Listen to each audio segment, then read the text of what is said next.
Hi, everybody. I am Sarah Chewy, and I am the founder and CEO of Happily, the largest and most diverse network of independent event specialists.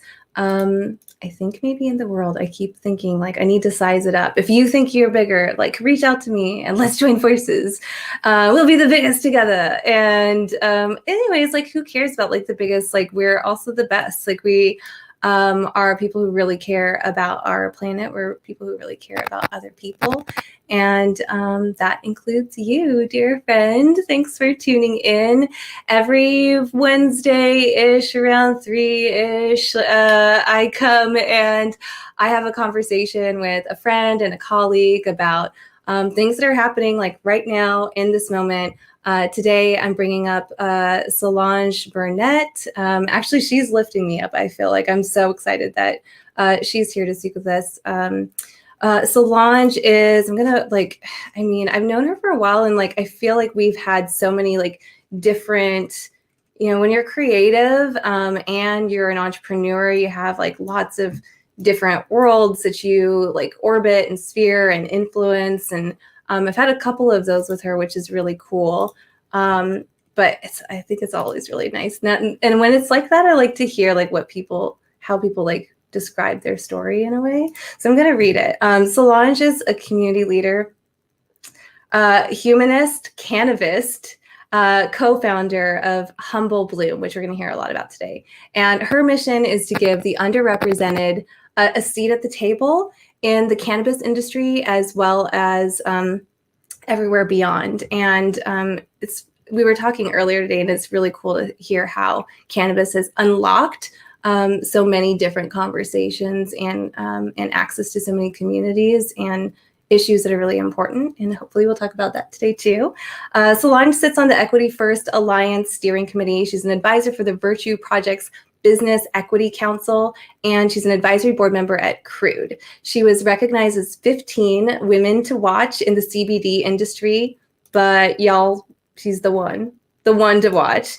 And that was in Marie Claire and Culture Magazine's 5 Cannabis Entrepreneurs to Watch in 2019. She's spoken at Pop Sugar Playground, NECAN, I don't know what that is, so she'll have to tell me what that is, and Yale Business of Legal Cannabis Conference. Solonje has been featured in publications and podcasts, including Black Enterprise, Refinery 9, Women in Weed, Miss Grass, Maria Jane, Super Maker, more, and here on Happy's YouTube and my LinkedIn. So hey, Solonje. Hey, so good to see you. Thank you so much for having me, Sarah. Oh no, I was saying like truly like thank you so much for being here. I know that like you're been super busy and you've been having so many like really like hard hitting like important conversations and holding space for lots of communities. So thank you for being here with us and with me at Happily. I really appreciate it.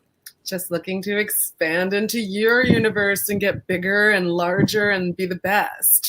Yes, totally. I'm really excited too because you're giving a talk on Saturday at TEDx Happily, which is part of TED's huge countdown initiative to actually like it's a pretty aggressive goal for us to get to 0 carbon emissions by 2030, which is 20 years ahead of the Paris Agreement goal. And at Happily, like our sustainability mission includes, actually we think about like climate justice, and that's on the social, environmental, and economic level. And I brought you in because you touch all of those. Can you tell us a little bit about Humble Bloom? Sure. So Humble Bloom is essentially a cannabis immersive education and advocacy platform that really empowers individuals through inclusive experiences and then also consults brands on how to bloom consciously. And so that shows up in many ways. Previously, IRL, when we had these interpersonal connective experiences where we could actually touch each other and breathe with each other. We were doing things like our HB field trip where we take people to cannabis farms, CBD or THC, and for a whole weekend of immersive education. So learning everything from policy and learning about what the social justice movements are that are happening within the cannabis industry, to legacy growers, to understanding regenerative agriculture and understanding vulnerability with the plant and creativity with the plant, and really just digging in to get to the root of what cannabis is, because it's so multifaceted and it touches on so many things. And so we were doing that really as well as, you know, really intentional cohort models. So we would have a men's session or a Women X session, and then also brand launches where we'd really look in and take a deep dive into whatever the company is to really, you know, talk about, you know, their story. We're here for storytelling over selling, so that the consumer, the human that's on the other side, is educated and aware about what they're doing so they can take action, not only for the industry, but for themselves. So that's more of a really like holistic approach to education and advocacy, and to really uplift brands with integrity that have anti-racism built into them, that really care and support community and the ecosystem over, you know, what's generally what our culture is about, which is like this ego system of like, Ooh. like real, like, okay, me, whether it's coming from the wellness space or it's coming from acquiring wealth and capitalism and falling into these patriarchal systems.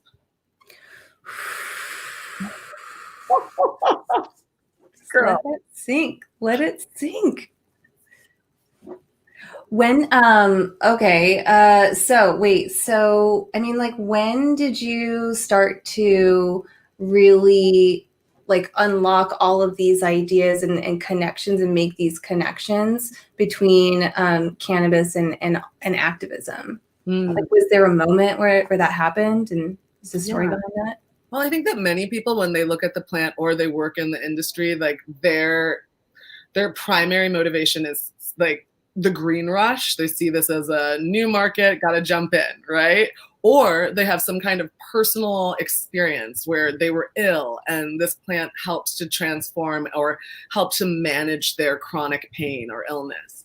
And for me, I think always being like a community person, whether it's nightlife and music to activism, I really saw an opportunity to put all of those things in one bucket, you know? It's like, and when I started working with my business partner, Danielle, we originally thought we wanted to make a product. We were like, oh, let's make a product. We can do THC. We can start figuring it out before get ahead of the market because we're in New York. And then we were like, that's crazy. We don't even know the community. We don't know what's going on in the cannabis space. Let's learn with people. Let's share, let's connect, let's purposefully and intentionally help people disconnect from all of their storied selves to connect on this plant, which is intertwined in our life and our existence for centuries. You know, it's been there for. Yeah, I mean, I think that actually, like, you know, in California, right, like we like have a pretty like mature cannabis business, but and I just remember, like, you know, and like all of these like cannabis like entrepreneurs, they were all like white men, and like seems very odd to me, right? And it's wild, like it's very, as we would say, pale, male, and stale. I've heard that. I've never used it. I mean, but it's true. And I mean, and what industry isn't, you know? Let's be real. Like, that is the trend. To expect cannabis would be different is like wishful thinking. But there was a time, like a few years ago, actually, where there were more women-owned business in the industry than the national average across other industries. Like, we were going and doing the right things, at least in that department. But it's so locked into the war on drugs or the war on people of color as well, that you can't just look at gender issues. You have to look at criminalization. You have to look at what's going on within these pockets of people who've had their entire communities decimated because of this plant. Like, as one woman is sitting and doing yoga and like breastfeeding and smoking in the hills of California, some guy here in New York is sent to Rikers, you know? So, and yes, laws have changed, but still the disproportionality of criminalization is still heavily swayed towards BIPOC, you know? And so that's what it is. Well, and it's like, it sucks because it's like a fight to get the laws changed, you know, and it wasn't like, oh, hey, we were wrong. like, well, obviously they're never going to do that because it's always follow the money, right? When all these other systems like that cannabis could possibly replace, whether it's paper, I mean, that's the reason for the criminalization of the plant, or the, just the fact that it was so heavily restricted and became a Schedule 1 drug, is that legitimately it's all these other industries fearing that, oh, you're going to take a percentage of my market because you can make paper, you can do food, you can do textile, you can do medicine. This plant does so much that these people were totally freaking scared their pockets were going to be emptied. From Rockefeller on down, they're like, oh shit, it's like you can make hemp concrete, you can make so many things with this plant that is sustainable, biodegradable, like that is for the health and well-being of this earth, working in concert with the earth instead of against it, manufacturing shit that's putting toxins in our planet and our system. So yeah, that's the reason why. So of course now this stutter, this stall, this like, it's to figure out how to make it so that they can make money, right? Even while they talk about, social equity programs and trying to give back, and now the MORE Act, there's so many different things. But, when it comes back, the best interest is for them to line their pockets. Yeah. And I mean, like, and does product do that, right? Like, and do you think that like choosing to, I mean, you're making money by like consulting, right? Or, by storytelling, identity, like building culture shifting, does that like essentially, is that like by choosing that as your product, that your service instead of a product? How has that benefited you? Is there to like does that like reduce the noise?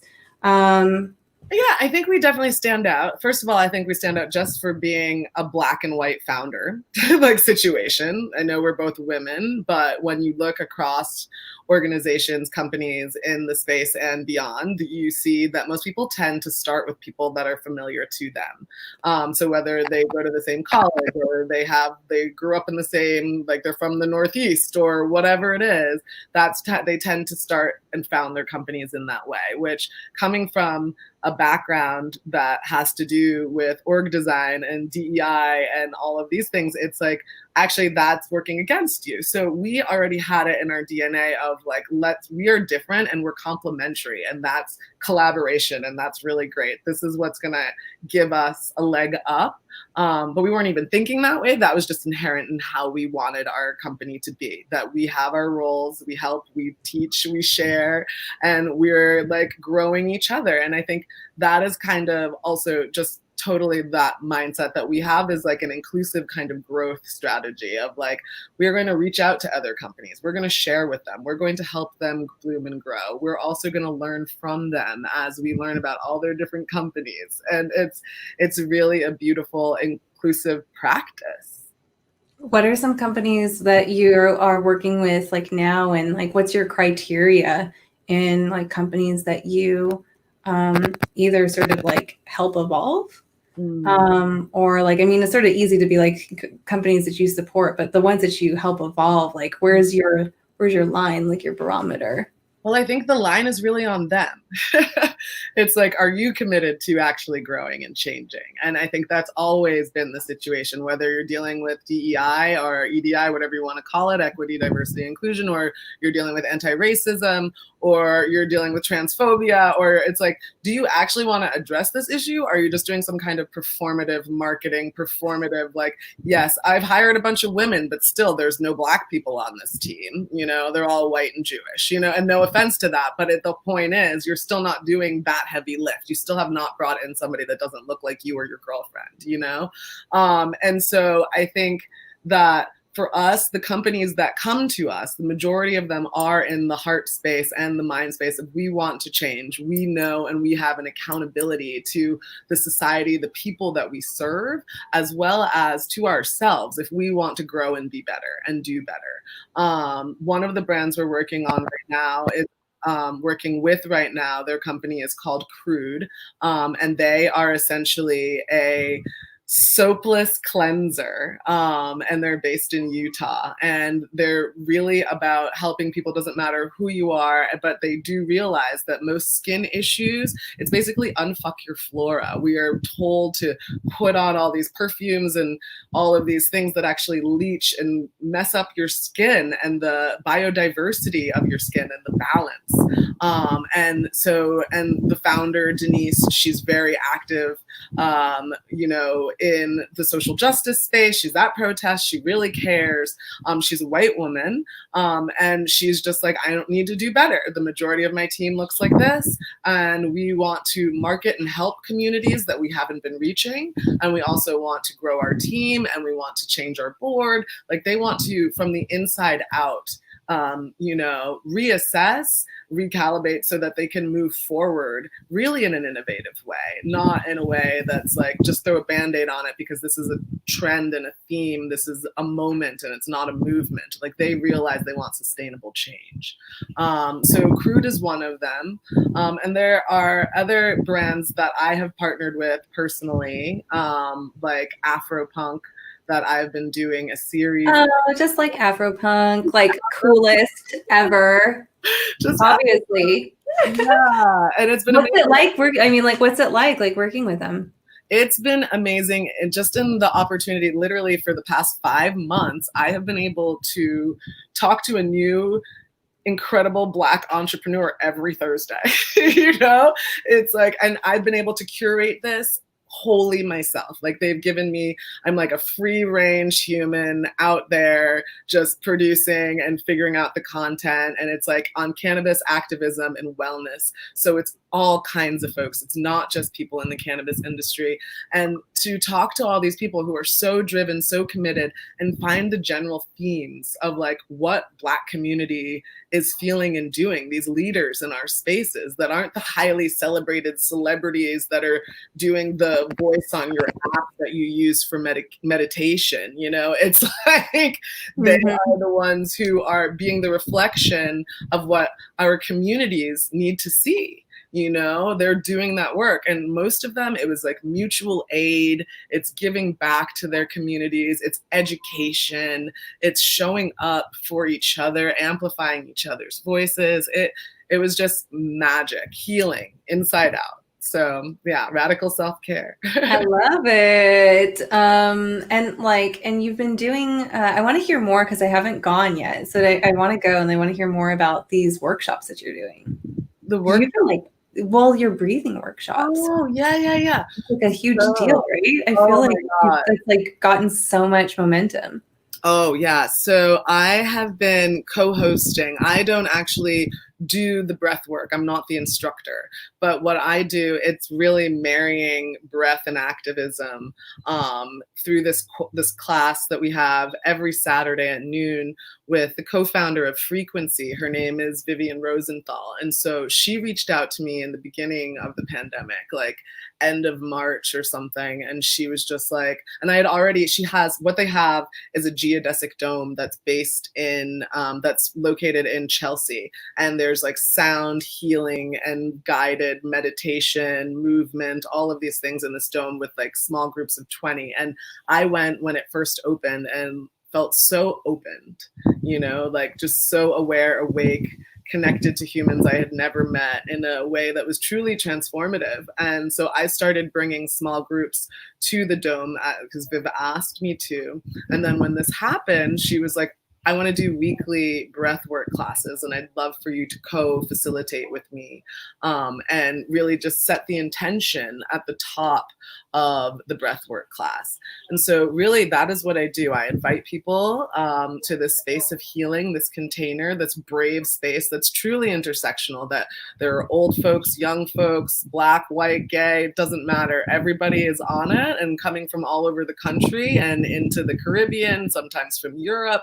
And we get on for an hour at noon from New York time, and we breathe together. And I talk about what is happening currently in the world and try to connect it. And it's had some incredible connections happen. Like, I feel like I know these people. We've been doing it since the beginning of April. They write me on Instagram. We literally, one woman, when I told her that her skin was her shield, I told the group that in this movement right now, like, yes, we have to make space for Black voices, but we also have to realize that your skin is your shield. You're able to go into spaces and have a certain amount of safety that I could never have, that my brother, my sister, my cousins in the diaspora do not have. And this woman, 60 something years old, went up in front of a police car and put her body there, this little woman. And she literally was like, I hear your voice in this moment that, yes, my skin is my shield. And this cop like backed down and stopped being aggressive in Nebraska, you know, like these are the moments when you realize like how powerful it is to be able to listen to each other, to have empathy, to have a shared experience together that goes beyond all of the layers of who we say we are. To that real human element of like, yes, you're my brother and my sister, and I do have something that I can do right now to help you. I will not be a bystander. I will be somebody that's a co-conspirator. I will show up every day. It's so beautiful how you you empowered this woman with that piece of wisdom. And that was a very brave gift. That was very generous. It was huge. And it's like, it's a rawness and it's like a vulnerability for me too. You know, we're in this small space with people, and for me to every week come and talk about something that's on my heart or share something about love and community and the power of our collective, our breath, like I said earlier, getting out of the ego and into the eco, that like we are only as strongest as our most vulnerable, our most under-resourced. So how does that present itself every day? When are the moments? It's not always standing in front of a police officer, but like what can you do that doesn't require you spending money, that doesn't require you putting yourself in harm's way? It's literally that easy. It's just like, oh shit, I can do something here. And I feel like we all can do something. Like I do things. It's not because I'm Black. I'm just sitting here being like, do something. Yeah, Solonje. But, you know what I'm saying? It's like, I'm here to help. And we should all like be of service of each other. Like that's our missing piece. We live in fear instead of love. And you, and the title of your talk at TEDx is that breathing is a radical act. And I just think that's so powerful. And I mean, I know you're giving the talk, but whatever, like, would you mind just like sharing a little bit more about where that came from? Yeah. I mean, during this time being on lockdown and COVID, you know, it literally is a time where we are so focused on our breath, on our breathing. I was sitting in my apartment in Bushwick and having literal panic attacks and not being able to breathe. And I'm smoking weed too. So I'm coughing. I'm like, am I dying or do I have COVID? Like literally these are the things that are happening.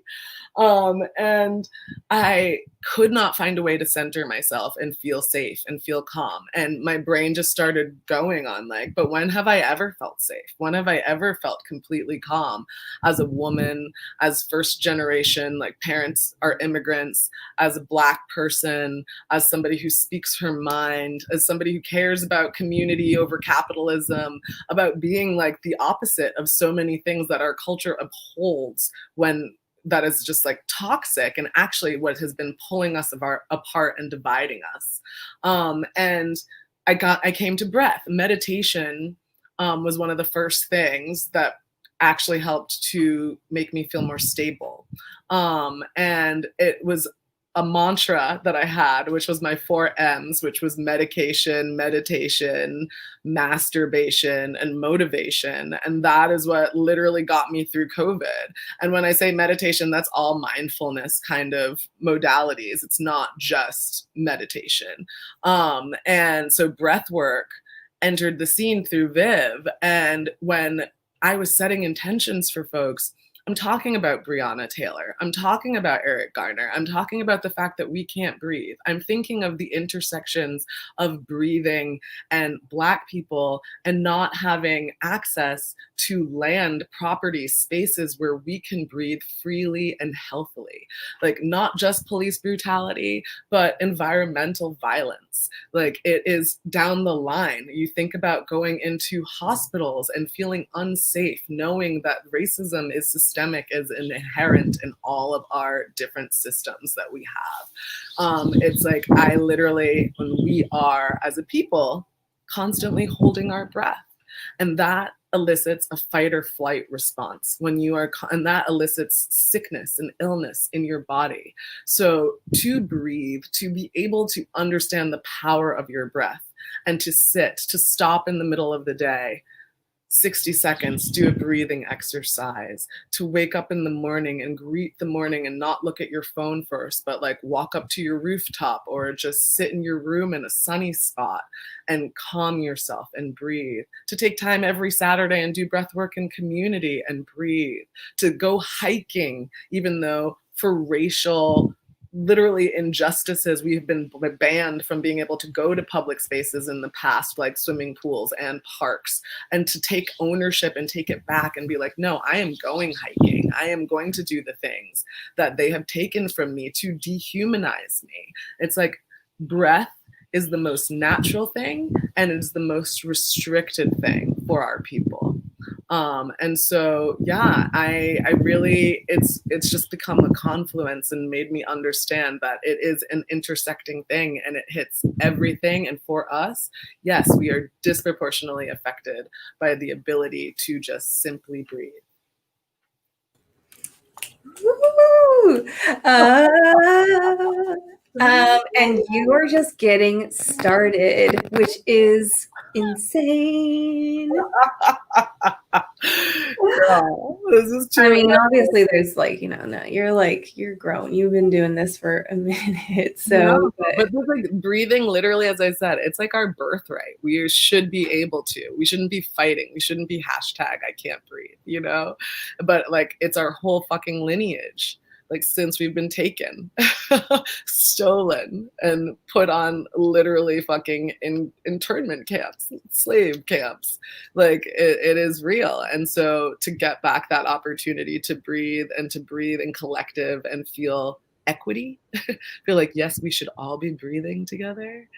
I deserve this. I like am human, and like move past fear and try to feel like power in your breath and your existence and in the present has been huge. I don't think I really like felt my breath until the pandemic, and I've like done breath work from like different like wellness leaders who've come to like our happily hours and stuff, and it's so powerful. It is. It's one of the most, I mean, for people who've never done breath work, I really, really highly suggest you do it. It is one of the most, you can end up laughing, you can end up crying and sobbing, you can connect with spirits, energies, all, you feel like a cleansing, a release. You can have like physical manifestations with like technique and cramping and like energy just flowing through your body because you're disrupting these patterns. Your body is just so used to doing these patterns that aren't even healthy. Like, we're shallow breathing all the time. And to actually stop and be like, I am going to disrupt this system and make it go another way. So it goes in the more feminine, creative, loose, free energy, honey. Oh, girl, it's amazing. Would you be willing to lead us in like a very quick like breath thing now? Or if not, we can just always follow you and do that. I mean, you guys should come to a class. Okay. I feel like if you talk about, I mean, there's so much I could do. We could ground ourselves right now for sure and just take a deep breath and do that. But for the breath work, just to tell you, it is like a 2-part breath.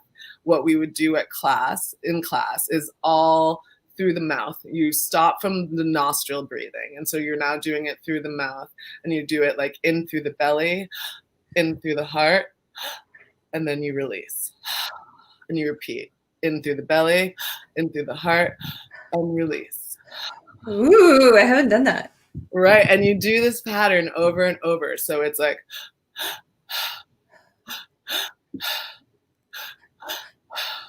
Ooh.